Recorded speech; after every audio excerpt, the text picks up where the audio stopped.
Bien, on vient de déposer une motion, en fait, en Chambre. On vient de tenter de déposer une motion en Chambre faisant suite aux révélations récentes sur toutes les histoires de financement, de collusion et des conséquences que ça amène, évidemment, sur le plan économique et sur le plan de la crédibilité de notre système démocratique.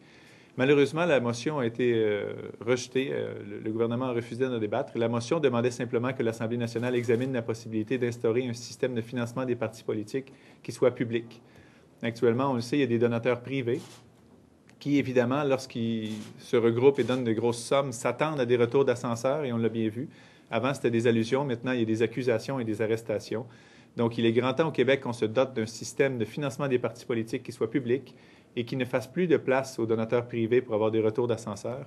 Et je pense qu'on est rendu là. Et ce qui est dommage dans toute cette histoire, c'est que ceux qui, par exemple, nous empêchent d'en débattre et ne veulent rien entendre par rapport au système public de financement des partis, donnent l'impression qu'ils ont bénéficié de ce système et qu'ils veulent le voir perdurer. Donc, moi, je vais revenir à la charge là-dessus. Je pense qu'au Québec, il est grand temps qu'on instaure un mode de financement public des partis politiques pour mettre fin à ces retours d'ascenseur et cette collusion. Et à ceux qui auraient le réflexe de se dire que ça coûte plus cher un système public parce que c'est payé par l'État, ça va coûter beaucoup moins cher aux contribuables, vous pouvez être certain. Non seulement parce qu'actuellement, ça coûte déjà des millions de dollars en crédit d'impôt qu'on donne aux donateurs privés qui attendent un retour d'ascenseur en plus. Donc, finalement, l'État subventionne ceux qui vont chercher des faveurs par la suite. Mais en plus, on sauverait des centaines de millions, voire des milliards de dollars en collusion évitée, puisque les grands entrepreneurs ne s'attendraient plus à recevoir quoi que ce soit en retour de leurs dons, puisqu'ils ne feraient plus de dons. Donc, on pourrait éliminer au moins une bonne partie du problème, et je suis convaincu que ça redonnerait confiance en notre système démocratique qui a été plutôt ébranlé ces dernières années. Donc, je déplore le fait qu'on n'ait pas pu débattre de cette motion ce matin en Chambre, mais on va revenir à l'attaque avec ça. Il faut un système de financement public des partis politiques au Québec. Je vais laisser la parole à mon collègue de Bordua. Oui, effectivement, je pense que René Lévesque avait bien compris le principe que pour assainir les mœurs politiques d'un pays, il faut commencer par le financement des partis politiques. Et l'esprit de cette réforme-là, de la réforme du financement des partis politiques, était le premier pas pour que le gouvernement puisse retrouver une sorte de légitimité. Puis on voit actuellement la dérive gouvernementale qui fait que le pouvoir politique devient de moins en moins légitime et à cet égard-là, il devient de moins en moins efficace pour gérer les grands problèmes qu'une société doit rencontrer. Alors, c'est une base fondamentale pour recommencer à redonner un minimum de crédibilité au pouvoir politique. Est-ce qu'on passe à mes questions? Ma question est qu'est-ce que vous venez ici nous annoncer aujourd'hui? Ça a peut-être un lien avec mon arrivée tardive, je vous l'avoue. Oui. Bien, c'est faisant suite à toutes les révélations des derniers jours et les événements des derniers jours, on a, je dirais, répété la nécessité d'un système de financement entièrement public des partis politiques au Québec. C'est la position d'Option nationale, une position qui n'est pas partagée par tous les partis, vous le savez bien. Et d'ailleurs, le parti au pouvoir, le Parti libéral, a même refusé qu'on débatte de cette motion en Chambre ce matin. Ce qui est malheureux là-dedans, comme je le disais, c'est que ça donne l'impression que certaines personnes ont bénéficié du système et veulent le voir perdurer et refusent même d'en débattre. Et là-dessus, je dirais que tous les jours à l'Assemblée, on débat de sujets très variés. Ce matin, on a pris le temps de débattre du décès de M. Émile Bouchard. Je suis tout à fait d'accord avec ça parce que c'était un grand de notre sport national. Mais on devrait aussi prendre le temps de débattre d'enjeux qui valent des centaines de millions de dollars pour les contribuables du Québec à travers la collusion et les retours d'ascenseurs aux donateurs de grandes sommes aux partis politiques. Donc, je déplore le fait que le gouvernement libéral ait refusé qu'on débatte de la motion que j'ai déposée ce matin. Et je pense qu'au Québec, on est rendu là. Il est grand temps qu'on ait un système entièrement public de financement des partis politiques. De quelle façon des dons de 100 $ maximum ou de 300 $ maximum pourraient compromettre l'intégrité d'un gouvernement? C'est des sommes qui sont assez minimes et qui permettraient de maintenir l'engagement de certains citoyens envers un parti politique, parce qu'il y a des gens qui contribuent à un parti politique parce que le parti reflète leurs convictions. C'est aussi une réalité. Donc, pourquoi pas 100 $ ou 300 $ comme plafond? Là-dessus, je vous dirais que si quelqu'un est intéressé à s'investir dans un parti politique grâce à ses idées, il va être aussi intéressé à le faire si ça ne coûte pas 100$ ou 300$ en plus. Je ne pense pas que le fait de dire à quelqu'un « vous pouvez nous donner de l'argent » va attirer plus de gens vers la politique. Et actuellement, ce qu'on voit, avant c'était 3 000 $, là, ça a été rabaissé à 1 000 $. C'est très rare, les grandes compagnies où il y a 20 personnes qui donnaient le maximum par amour pour la démocratie. Là. Donc, ce qu'on dit, c'est que si la porte était ouverte à 3 000 et qu'on la referme à 1 000, pourquoi pas la refermer totalement et faire en sorte qu'il n'y ait plus de dons privés aux partis politiques et que ce soit essentiellement étatique. Et comme je le disais tout à l'heure, ça va coûter moins cher à l'État parce qu'actuellement, ça coûte déjà des millions en crédit d'impôt qu'on donne même aux donateurs qui, eux, ont de mauvaises intentions par la suite. Donc, on les subventionne en quelque sorte. Mais en plus, on va éviter au moins une partie de toute cette collusion qui s'est installée et de ce système de retour d'ascenseur. Donc, ça va coûter moins cher aux contribuables que le système soit complètement étatisé. Et ça, il faut l'expliquer parce que le réflexe, c'est de se dire que ça va coûter plus cher vu que ça va être étatique, mais ça va coûter moins cher aux contribuables en bout de ligne, un système de financement public. Un des problèmes, que le financement public, totalement public, présente, c'est pour les nouveaux partis. Vous avez bien placé pour en parler. Les nouveaux partis, comment faites-vous pour financer les nouveaux partis sans les voir se multiplier? Puis, bien, il y a un système qui peut être mis en place qui pourrait être basé sur les signatures de membres à ce parti-là. Donc, il pourrait y avoir un financement minimal assuré par l'État pour les nouveaux partis entre 2 élections, évidemment au cours desquelles les résultats électoraux pourraient décider du financement à suivre. Mais entre deux élections, il y a tout à fait moyen de désigner en bon français un système qui va faire en sorte que si on recueille un nombre de signatures ou d'appuis suffisant, on va avoir un minimum de financement du DGEQ et du gouvernement pour faire rouler un parti en attendant la prochaine élection. Donc, ce n'est pas un obstacle, ça. C'est juste un point à considérer dans le...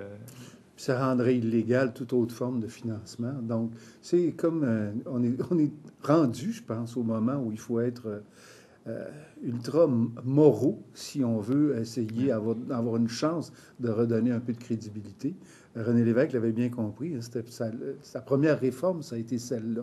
Puis ce que j'ai lu dans les journaux disait justement, la première chose qui s'est passée après cette réforme-là, c'est que les gens ont cherché le moyen de contourner. Alors avec un financement public, tout contournement serait en soi illégal. Est-ce que c'est exagéré? C'est beaucoup. Mais moi, je trouve qu'on est rendu là. Je trouve que la légitimité du pouvoir politique de ce temps-ci, là, c'est une question cruciale. On voit bien que le gouvernement n'est plus en mesure légitimement de résoudre les questions que la société pose dans la rue maintenant directement. Il est temps qu'il y ait une réforme morale majeure, dans le fond.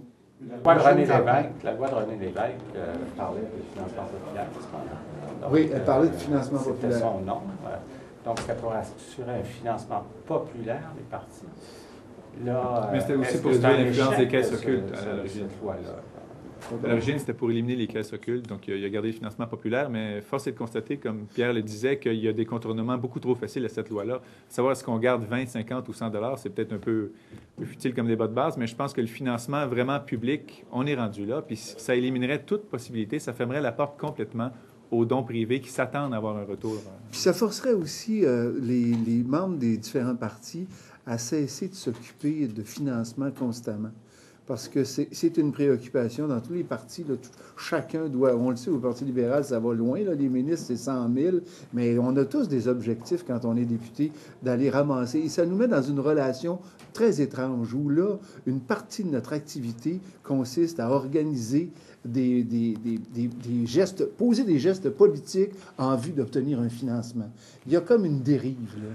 Si les législateurs sont des législateurs, ils devraient se consacrer à cela, puis ils devraient se consacrer à donner des réponses réelles aux services réels d'une population, et non pas être constamment en train d'organiser, de faire des activités pour s'assurer que le parti va être bien financé.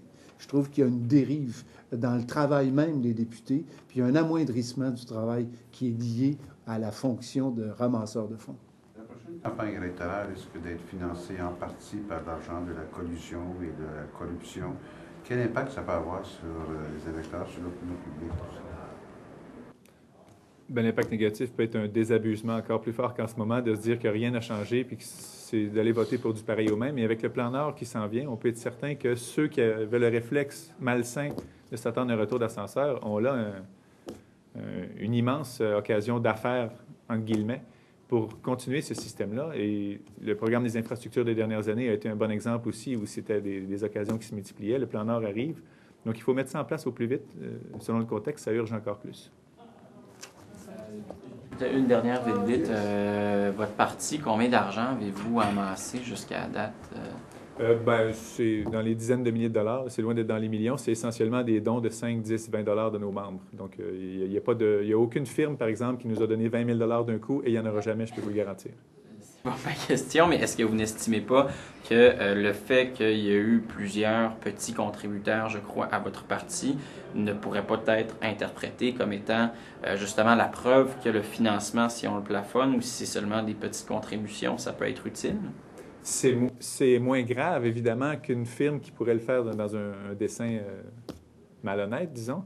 Mais je suis quand même convaincu, même si les membres d'Option nationale sont tout à fait de bonne foi quand ils nous remettent 20, 100 dollars ou 50 dollars, je suis convaincu qu'un système public bénéficierait globalement à l'ensemble du système politique, du système démocratique au Québec et surtout de la crédibilité, puis de faire en sorte de réduire ce désabusement qu'on sent encore aujourd'hui.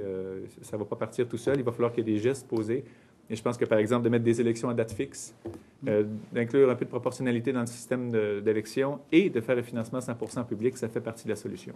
Oui, peut-être les 3 mesures qui seraient à mettre en place, dans le fond, qui commenceraient à changer la situation. You mind telling me in English, what is wrong with the way parties are being financed right now? Well, the main problem with the current system is that some people can gather and have quite a big amount to give to any party here, especially the one in power, of course, because they have the control over what public works will be given to whom. But the problem is that they can expect something in return when they give such huge amounts to political parties. So what we suggest, what we try and suggest today at the Salon Bleu and was refused by the government, was only to discuss about totally publicly financed financing system for political parties in Quebec.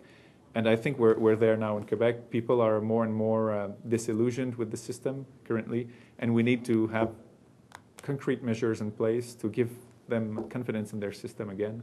And as we said, elections on a fixed date schedule would be one such move. Some proportionality in the way we vote instead of first past the post system would be another one, and a wholly publicly financed system would be needed as well. You talked about your own financing and tens of thousands of dollars as opposed to other parties having millions.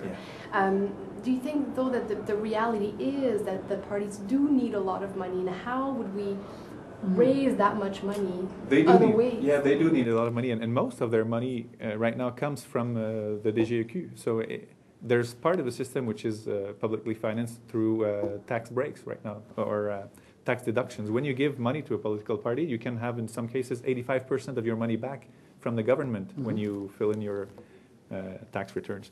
But the problem is that we somehow subsidize those who use the system in a wrong way, because they give, for instance, I don't know, a few $1,000s to a minister or a political party in the expectation that they'll get something back in terms of contracts. And then we give them subsidies in the form of tax credits. So it's a system right now, that encourages actually the wrongdoings of those who want to be wrong in that sense. But I think we're there now in Quebec. That's what we need, and it's urgent, I would say, that we put in place a publicly financed system. What's your concern about the Plan Nord? The Plan Nord is just a multiplication of all the opportunities that one might have to use the system in the wrong way, just as the infrastructure plan was in the last few years. When you have such a high amount of public money being given to contractors, those who want to abuse the system have so many more opportunities to do so, and those who want to do it will do it. So I think if we shut the door completely with a publicly financed system, nobody can do it. Thank you.